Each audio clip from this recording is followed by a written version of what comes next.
அனைவருக்கும் வணக்கம். சிவி பயண வலைவலிக்கு உங்களை அன்புடன் வரவேற்கிறேன். இந்த காணொலியில் நம்ம எங்கள் ஸ்வீடன் பயணத்துடைய 4வது நாளை பற்றி தான் பார்க்க போகிறோம். வண்டியை ஒரு இடத்துல நிப்பாட்டிட்டு ஒரு 12 கிலோமீட்டர் காட்டுலேயும் மலையிலையும் ஏறி நடந்து அந்த பக்கம் போனோம்னா ஸ்வீடன்லேருந்து நார்வேயோட எல்லைக்கே போயிடலாம். எங்களால் இந்த 12 கிலோமீட்டர் போக முடிஞ்சா, போயிட்டு திரும்ப வந்தோமா, இல்லை எது வரைக்கும் போயிட்டு திரும்ப வந்தோம், வழியில் என்னத்தெல்லாம் கடந்து போனோம், எங்கே ஓய்வு எடுத்தோம், என்ன சாப்பிட்டோம், இதெல்லாம் தான் இந்த காணொலியில் பார்க்க போகிறோம். வாங்க காணொலிக்குள்ளே போவோம். பார்க்குறதுக்கு 12 கிலோமீட்டர்னால் ஒரு 3 மணி நேரத்தில் போயிடலாம் அப்படின்னு சொல்லிட்டு கூகுளில் காட்டுது. ஆனால் போனால் தான் தெரியும் எத்தனை மணி நேரம்னு. கிட்டத்தட்ட இடையில் ஒரு 2 மலைகளை நம்ம கடந்து போக வேண்டியதாக இருக்குது. மார்க் பண்ணி தான் இருக்கும். ஆனால் ரொம்ப அதை கண்டுபிடிக்கிறது கொஞ்சம் ஒரு சில இடங்களில் கஷ்டமாக தான் இருக்கும் அப்படின்னு சொல்கிறாங்க. ஆனால் ரொம்ப எளிதாக தான் இருக்கும் நடக்கிறதுன்னு சொல்லியிருக்காங்க. வாங்க போவோம். எளிதோ இல்லையோ அந்த 12 கிலோமீட்டர் போயிட்டு 12 கிலோமீட்டர் 24 கிலோமீட்டர் இன்றைக்கி என்ன ஆக போகுதுன்னு தெரில. பார்ப்போம். மழை மேகம் வேறு பயங்கரமாக சூழ்ந்துருக்குது. Hi hi hi. எல்லாம் காலையில் போயிட்டு திரும்பியாக வந்துட்டாங்க. நம்ம மதியமாக கிளம்பியிருக்கோம். இப்போ போயிட்டு எப்படா வர போகிறீங்கன்னு பார்த்து சிரிச்சிட்டு போகிறாங்க. பார்ப்போம். ஆனால் எல்லா இடத்தையும் இந்த மாதிரி பலகையை அடித்து வச்சுருந்தாங்கன்னா இன்னும் வசதியாக இருக்கும்ல. ஆனால் அப்புறம் மலைக்கு வந்தது ஒரு உணர்வே இருக்காது. இந்த இடம்லாம் சீக்கிரம் சேராயிரும். அதனால் இங்கெல்லாம் பலகை அடித்து வச்சுருக்காங்க. மற்றபடி இது முழுக்கெல்லாம் அப்படி இருக்காது. 12 வலது பக்கம் தான் போக சொல்லுது.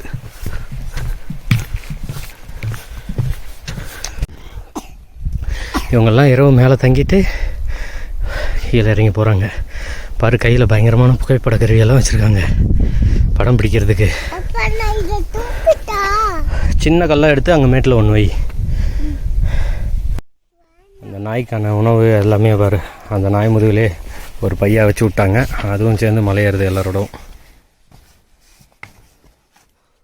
வாடா எந்திரா போகலாம்டா. சரி, அத்தைங்கெல்லாம் முன்னாடி போகிறாங்க. வாடா. 12ங்கிறது வழித்தடம் இல்லைங்க, 12 கிலோமீட்டர் தூரம். இப்போ இன்னும் 1 கிலோமீட்டர் தான் இவ்வளோ தூரத்துக்கு வந்திருக்கோம். இன்னும் 11 கிலோமீட்டர் போகணும். 5 கிலோமீட்டர் போனால் அந்த உல்வுத்தியான் சரியாக தான் படிக்கணும்னு தெரில. ஸ்வீடிஷ் எனக்கு அவ்வளோலாம் தெரியாது. உல்வுத்தியான் 5 கிலோமீட்டர் அந்த இடம் வந்துடும். பார்ப்போம். முடிஞ்சால் அதோடய முடிஞ்சால் அதை தாண்டி போகலாம். அப்படி இல்லைன்னா அங்கேருந்து கூட திரும்ப வந்துடலாம். இன்னும் இந்த பக்கத்தாக போனோம்னா 11 கிலோமீட்ரு வர மொத்தம். இப்போ 24 கிலோமீட்ரு இன்றைக்கி. பார்ப்போம். முறை 24 கிலோமீட்டர் நானுமே கூட மலை ஏறி திரும்ப வந்தது கிடையாது. மொத்தமாக ஒரே நாளில் ஏறி திரும்ப வந்ததில்லை. மொத்தமாக போய் தங்கிட்டு அடுத்த நாள் வர மாதிரி வேணால் வந்திருக்கேன். இன்றைக்கி பாதி வேறு இருக்கான். பார்ப்போம். இவனை தான் நம்ம பஞ்சு மிட்டாய் தலைன்னு சொல்லுவோம். இந்த புல்லை நாங்கள் புல் மேலேயே அப்படியே பஞ்சாக இருக்கும் அந்த பூ மாதிரி. நாளைக்கு அந்த மலை தான் ஏறலான் இருக்கோம். பார்க்குறது தான் தம்மத்துண்டு ஒரே மலையாக இருக்குது. 6 கிலோமீட்டர் தான் அதுக்கு மேலே ஏறிட்டு வர்றதுக்கு. ஆனால் உயரம் பார்த்திங்கன்னா ஒரு வழி மட்டுமே 650 மீட்டர் ஏறுறதுக்கு, திரும்ப இறங்குறதுக்கு 650 மீட்ரு. அதுதான் இங்கே மலை ஏறுறதுல சிரமமே. தூரம் ஒரு விஷயம் இல்லை. ரொம்ப தூரம் போகிறதுன்றது உடனே ரொம்ப சரிவாக இருக்கும். செங்குத்தா இது இல்லை, ஆனால் நல்லா சரிவாக இருக்கும். ஆனால் இன்றைக்கி போகிறது அப்படி இல்லை. 12 கிலோமீட்டர் போகிறோம். அதில் தான் அந்த 500 மீட்டர் உயரத்தை அடையிறோம். ஆனால் அது 3 கிலோமீட்டர்லேயே 650 மீட்டர் உயரத்தை அடையணும். பட்டாம்பூச்சிடா பாரி, பட்டாம்பூச்சி.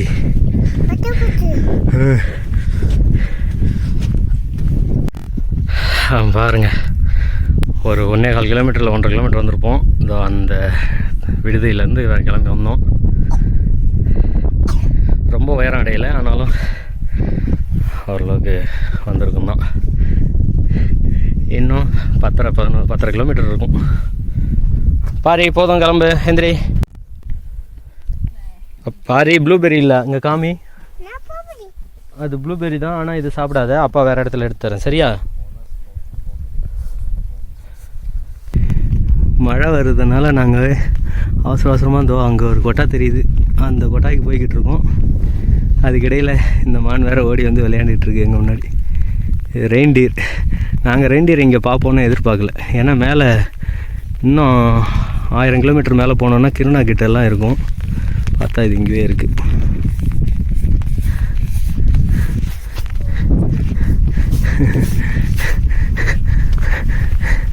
எப்படியா அந்த கொட்டாய்கிட்ட போகிறதுக்கே ஒரு 15-20 நிமிஷம் மேலே ஆயிரும்னு நினைக்கிறேன். வாங்க வேக வேகமாக போகலாம். மழை எப்படி இன்னும் 1 மணி நேரத்துக்கு வெளுத்து வாங்கணும்னு நினைக்கிறேன். கருமேகம் நல்லா சுந்திருக்கு பாருங்கள். எப்படா அந்த பள்ளத்தை கடந்து போகிறது வழி இருக்கா? தண்ணியில் தான் போகணுன்னு போட்டிருக்காங்க. உல்வத்தியான் இன்னும் 200 மீட்டர் தான்.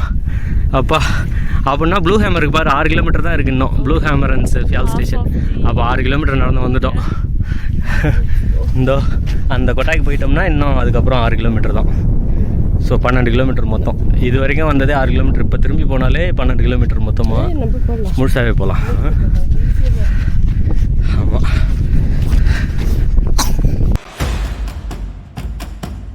தண்ணி நிறையா வந்தால் தான் இந்த கிடக்கிறது கஷ்டம். இதில்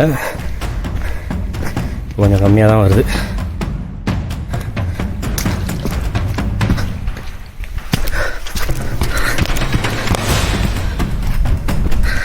அது நம்ம காலனி கொஞ்சம் பிஞ்சு போச்சு. அது உள்ளே தண்ணி போயிடுச்சுன்னா சிக்கல். அதனால தான் அப்பா ஒரு வழியா 6 கிலோமீட்டரில் இருக்க அந்த கொட்டாய்கிட்ட வந்துட்டோம். ஆமாப்பா கொஞ்ச நேரம் உட்காந்துட்டு போகலாம். இங்கேருந்து இன்னும் 6 கிலோமீட்டர் நடக்கணும். இந்த மலைக்கு பின்னாடி இருந்து வந்தோம்.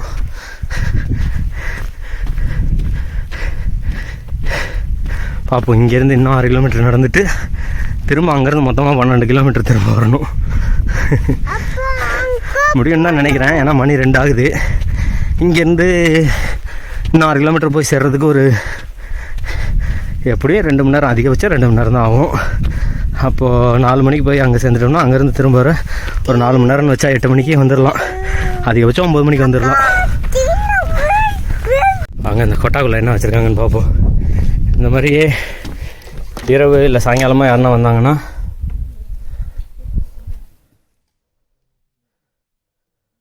இங்கே ஏதோ வழியில் வேறு ஏதோ ஒரு இது உடஞ்சிருக்கான். அதனால் சுற்றி போகணும்னு போட்டிருக்கான். ஆனால் எங்கே போகிறதுக்குன்னு சொல்லல. பார்த்தீங்கன்னா இரவுக்கு யாருன்னா இந்த மாதிரி நம்மள மாதிரி வந்து மாட்டிக்கிட்டாங்கன்னா இங்கே தங்கிறதுக்காக அந்த எரிக்கிறதுக்கு கட்டை, சூடு பண்ணுறதுக்கு, படுத்துக்கிறதுக்கு கட்டை,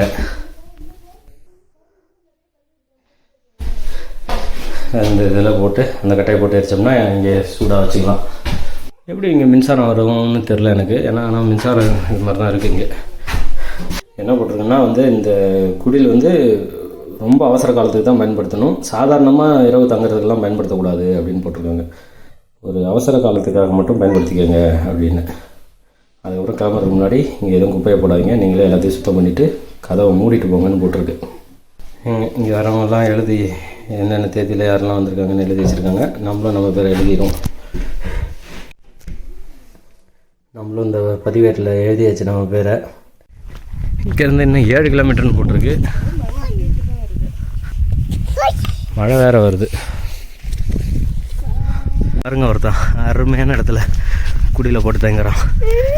இன்றைக்கி வேறு மாதிரி இருக்குது அவனுக்கு. அந்த மலைக்கு பின்னாடி இருந்து வரோம். ஆனால் அந்த மலையை ஏறி வரல, அந்த மலையை சுற்றிட்டு வந்தோம். அந்த வழியாக வந்தோம். அங்கேருந்து வந்தால் நடுவில் ஒரு கொட்டா இருந்துச்சு. அதுவே 6 கிலோமீட்டரு.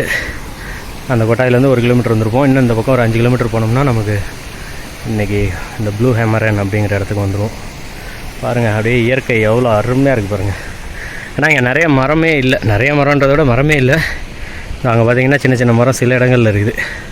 பெரும்பாலும் இந்த மாதிரி புதர்கள் தான். பாரி இங்கே நின்னே போடு, கிட்டே போகக்கூடாது. தண்ணி வேணும்னா நீங்கள் வந்து இந்த மாதிரி காட்டாறுலேயே இறங்கி குடிச்சிக்கலாம். கவனமாக குடிக்கணும்.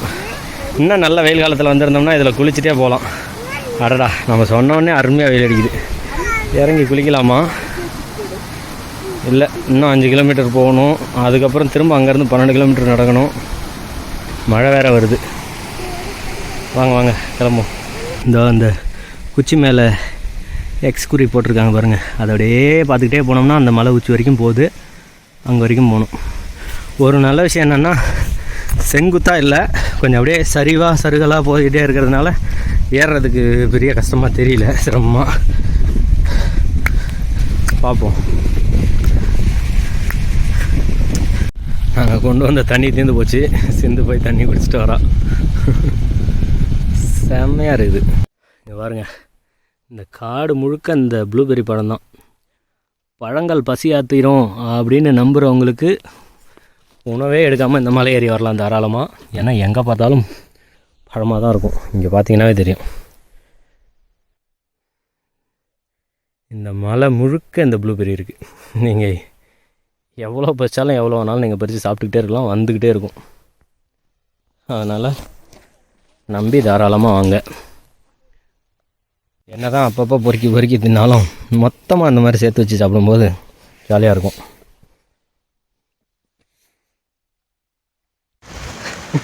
நல்லா இருக்கா? ப்ளூபெர்ரி எப்படி இருந்தது? ப்ளூபெர்ரி நல்லா இருந்தா? இந்த இடம் எப்படி இருக்கு? இந்த மலை எப்படா இருக்கு பாரு. இந்த மலை எப்படி இருக்கு? நல்லா இருக்கா? நல்லா இருக்கா? செமையா இருக்கா? செமையா இருக்கா? சரி வா, நாளைக்கு இந்த மாதிரி மலை ஏறலாமா? ம் சரி வா.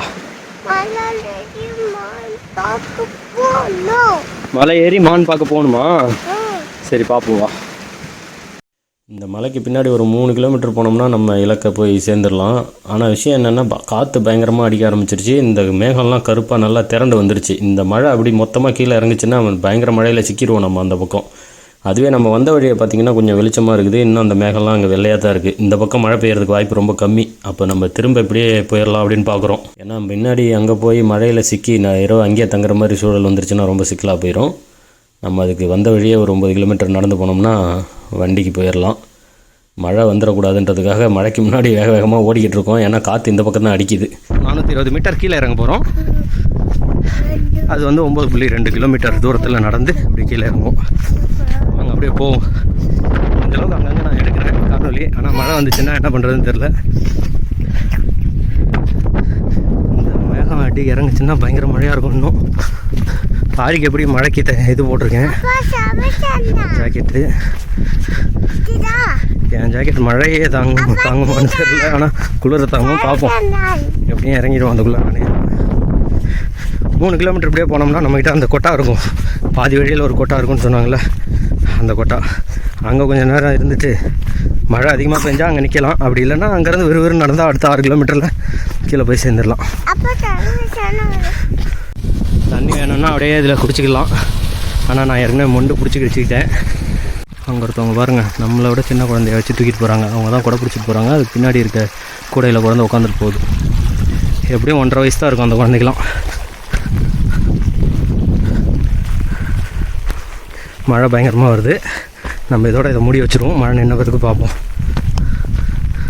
இதோ தெரியுது கொட்டா. இங்கே பாருங்க, இங்கே ஒரு பயங்கரமான வானவில். இங்கே தொடங்குற இடத்தையும் பார்க்க முடியுது, முடிகிற இடத்தையும் பார்க்க முடியுது. இங்கே தொடங்கி இங்கே முடியுது. குட்டியாக இருக்குது.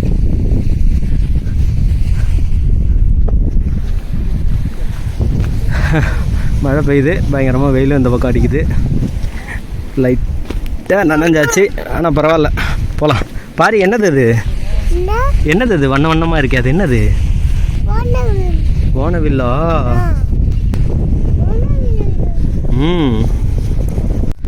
வந்தாச்சு. கிட்ட ஓரளவுக்கு தெரியுது அந்த கோட்டா. எப்படி இங்கேருந்து 1 கிலோமீட்டராச்சும் இருக்கும். 1.25 ஒருத்தன் பாருங்கள் குடில் போட்டு தங்கியிருக்கான். இன்றைக்கி இரவு இங்கே தான் தூங்க போகிறான் போட்டிருக்கு. அருமையான இடத்துல போட்டிருக்கான் பாருங்கள். அதுதான் இந்த ஸ்வீடன் நார்வேயில் வந்தீங்கன்னா எங்கே வேணாலும் நீங்கள் உங்கள் குடியில் போட்டுக்கலாம், தங்கிக்கலாம், தாராளமாக தங்கலாம். அப்படியே இந்த காட்டாருக்கு பக்கத்துலேயே போட்டிருக்கான். செமல்ல. பாரு, இதோ பாரு கொட்டா வந்துருச்சா.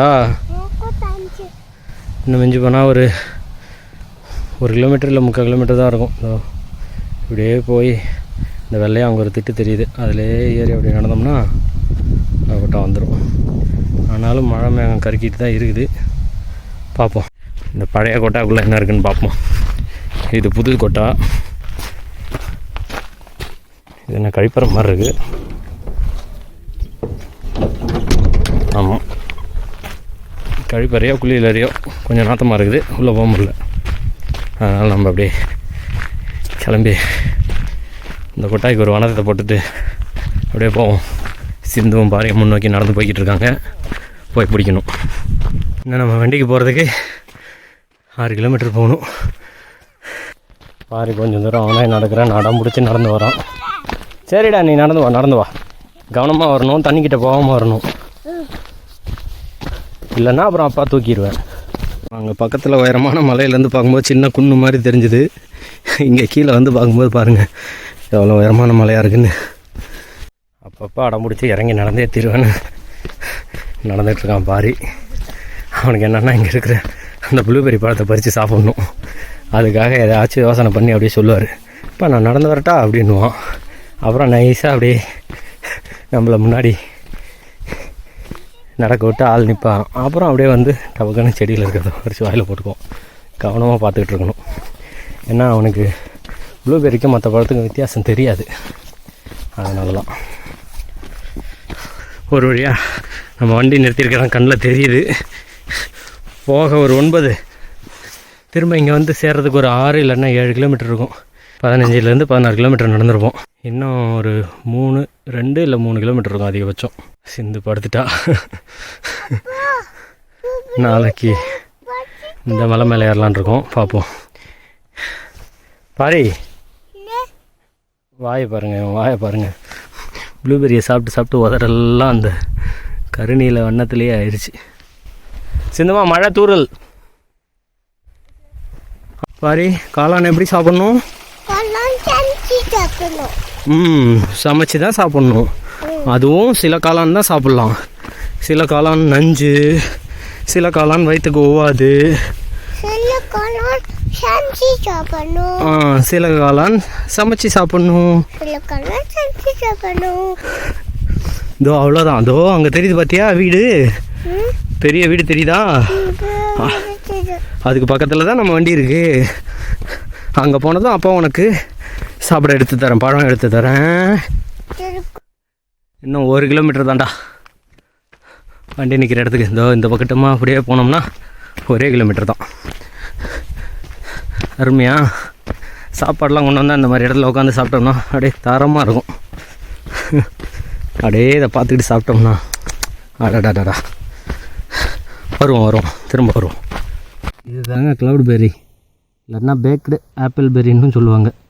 ஒருவேளை பேக்டு ஆப்பிள் மாதிரி, அது வெக்கின ஆப்பிள் மாதிரி இருக்கிறதுனால அப்படி சொல்கிறாங்களா என்னன்னு தெரில. ஹரி, இதுதான் க்ளவுட் பெர்ரி, தெரியுதா?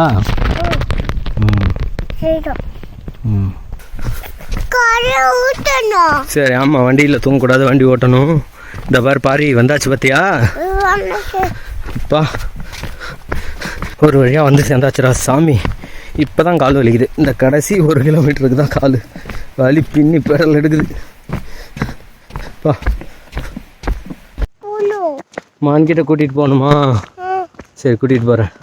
ஒரு வழியாக முடிச்சாச்சு. சிந்து வண்டிக்கிட்டே போயிட்டா, நம்ம குடுக்குடுன்னு ஓடுவோம். அவ்வளோதாங்க, அப்படியே கிளம்பியாச்சு.